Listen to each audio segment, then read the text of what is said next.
Welcome my YouTube channel step to success with hope. Hindi साहित्य की रचनाओं का पार्ट 3। आज हम देखेंगे भारतीय संविधान के किस अनुच्छेद में राजभाषा संबंधी प्रावधानों का उल्लेख है। ये उल्लेख है आर्टिकल 343 से 351 तक। युगधारा किसकी रचना है।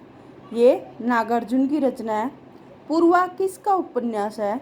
ये अजय का है। गीतपुंज के रचयिता सूर्यकांत त्रिपाठी निराला। सूर्यकांत त्रिपाठी निराला जी को क्रांतिकारी कवि की संज्ञा दी गई है। वीणा किसकी रचना है। ये सुमित्रानंदन पंत की है और सुमित्रानंदन पंत को प्रकृति का सुकुमार कवि भी कहते हैं। आग का आईना ये केदारनाथ अग्रवाल की है। जीवन के गान किसका उपन्यास है। नागार्जुन का। मधुकलश किसका उपन्यास है।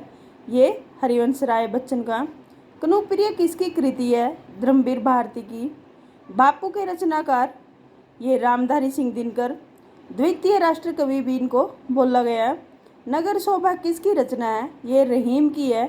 हिंदी की आदि जननी संस्कृत को बोला गया है। हरिश्चंद्र के रचनाकार ये रत्नाकर है। सागर मुद्रा किसकी उपन्यास है। ये अजय जी की है। नीम के पत्ते के रचनाकार दिनकर हैं। तुमने कहा था के रचनाकार ये नागार्जुन है।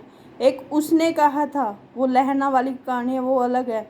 निर्गुण भक्ति काव्य के प्रमुख कवि कबीरदास। हिंदी प्रदीप पत्रिका का संपादन इलाहाबाद, जिसका नया नाम है प्रयागराज। बीजक किसकी कवि की रचना है। ये कबीर जी की है। आगे है घनानंद किस युग के कवि माने जाते हैं। ये रीतिकाल के हैं। हिंदी भाषा के विकास का सही अनुक्रम कौन सा है।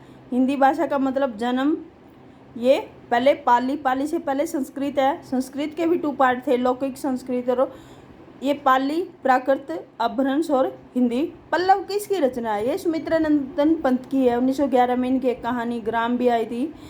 बेला के रचनाकार कौन है। निराला जी हैं। अर्चना किसकी रचना है। निराला की। मगही किस उपभाषा की बोली है। ये बिहारी की है। रामलला अछू किसकी रचना है। ये तुलसीदास की है। हिंदी खड़ी बोली किस अपभ्रंश से विकसित हुई। ये शौरसैनी अपभ्रंश से विकसित हुई है।